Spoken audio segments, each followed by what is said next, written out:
Good morning students. So this is the part 2 of the lesson number 1, tissues for standard 7. So in the last video we have discussed about cells and we have also discussed about organization. So organization is the manner in which the smaller units of any structure or system are arranged into larger units in a hierarchical fashion. So we have discussed about the organizations in the levels of organizations in the living world. So it begins with the cell, and from cells then tissues, organs, organ systems, and collectively these form an organism. Then we have also discussed about the higher levels of organization, that is population, community, ecosystem and biosphere.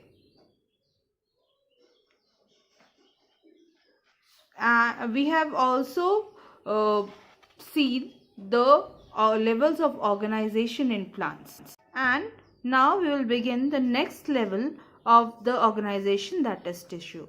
So students, have you ever wondered why a plant keeps on growing year after year throughout its life? And whereas any animal or us or any bird stops growing after a certain period of time? Why this happens that the plant's height keeps on increasing, its circumference keeps on increasing, but to us or animals that we stop growing after some certain years of our life? This is because of the presence of certain types of plant tissues.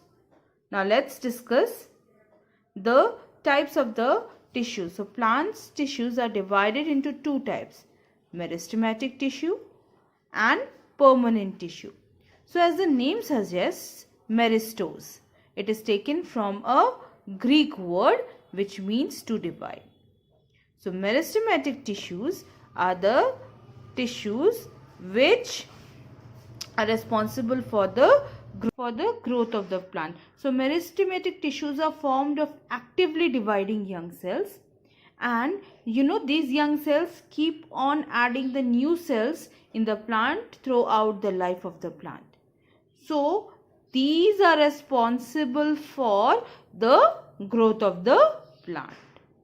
That is why the name has been given from the Greek word meristos. And so this tissue is found in the growing regions of plants, and their function is to make the plants grow. So where this will be found? Yes, you are again right. The regions or the parts which grow, like roots, stems and branches. Okay, so we will find this kind of tissues on the tips of the roots, stems and branches.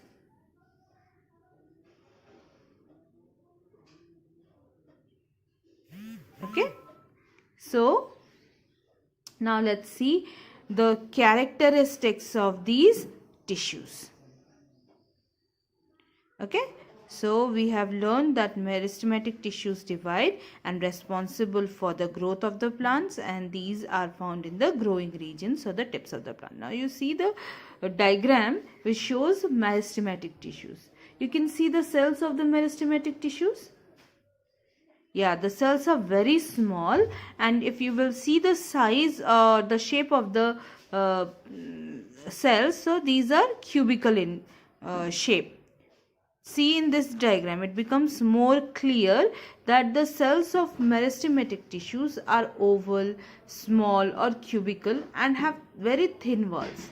And you can see there is no intercellular space or the space between the cells. There is no space between the cells. You can see the nuclei. It is large. Yes, the nuclei is large. And where it is located? Absolutely right. Central position. So the nuclei are large and centrally located. Can you see the vacuoles in the cells? No. So the vacuoles may be very small or absent in this kind of cells. So here are the characteristics of the meristematic tissues. So meristematic cells are oval and small, maybe cubical also. They have thin cell walls. The cells are tightly packed with no intercellular spaces. They have dense cytoplasm and nuclei is large and prominent, and they may have many small vacuoles or vacuoles may be absent. Okay. Now we'll see the different types of the meristems. Okay. Now let's see the location of the different kinds of the meristems. There are three different kinds of meristems based on the location, because these are found in the growing points in the plants. So there may be apical meristems, which are found in roots and shoots and the branches, the lateral meristem, and the intercalary meristem. Okay, if you will see here, you can find the apical meristem located at the tips of the roots and the stem. So these are responsible for the growth or increase in length of the plant. If you will see the intercalary meristem, where is it located? At the base of the nodes and the internodes. So they will be responsible for the longitudinal growth or the stem elongation in plants. And if you will see the third type, the lateral meristem. See, I have circled the reason. So it will increase the circumference, okay, thickness of the stem. So apical meristems are found at the growing tips of the root and shoot. Okay, so this will be responsible for the growth in the length. So lateral meristems will be found in the lateral sides of the stems. So lateral meristems are responsible for increase in the circumference of the plant. Okay. Similarly, intercalary meristems are found in the regions of nodes and internodes. So they are responsible for longitudinal growth or elongation, stem elongation.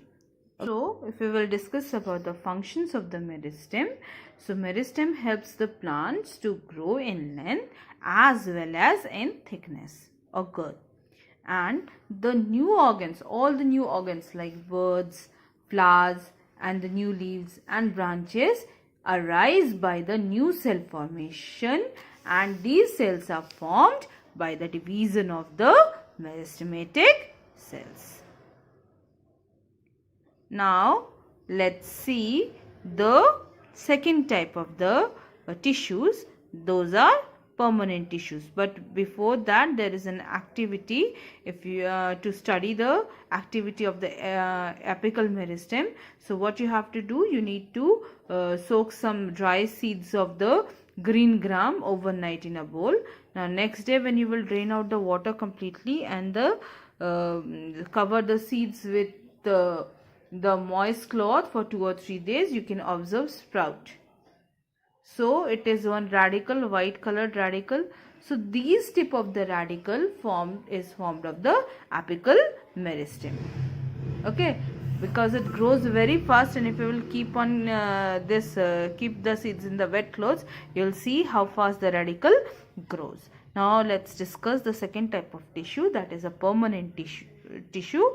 So permanent tissues are formed of mature differentiated cells. So they don't divide. Okay, so these are specialized cells and they carry out different functions. Now if you will see the cells given in the diagram, so these cells have different shapes of you will see, and what happens, they may be living or dead. So they have thick cell wall and a large vacuole, and if you will see the nucleus, it is displaced to one side.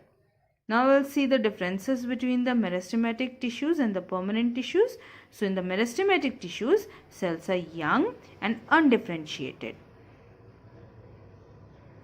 And in permanent tissues, the cells are mature and differentiated. So the cells keep on dividing in meristematic tissues, whereas in a permanent tissue, cells do not divide. Cells are small without intercellular spaces and vacuole in a meristematic tissue, but cells are living, maybe non-living, and if the cells are living, then they are with intercellular spaces and vacuole.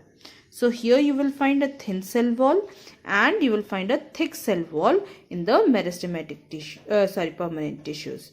So now we'll do the test yourself given in page number 2 of your book.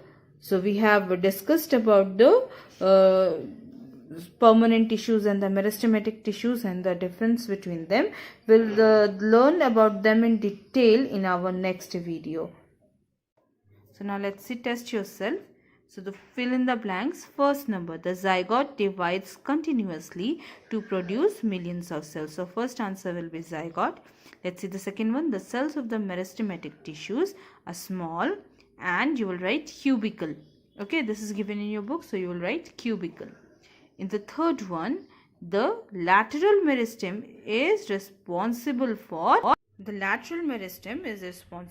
the increase in the circumference. So this are the test yourself that you have to do in your book as well as in your notebook as today's classwork. And as homework, you will do the following questions in your fair notebook. So you need to define meristematic tissue and permanent tissues. Then for question number 2, you will write the differences between the meristematic tissues and the permanent tissues. And third, on the basis of the location, you have to explain the different types of meristematic tissues. And fourth number question, explain the functions of the meristematic tissue. So I hope you have understood the lesson completely. In the next video, we'll discuss about the permanent tissues.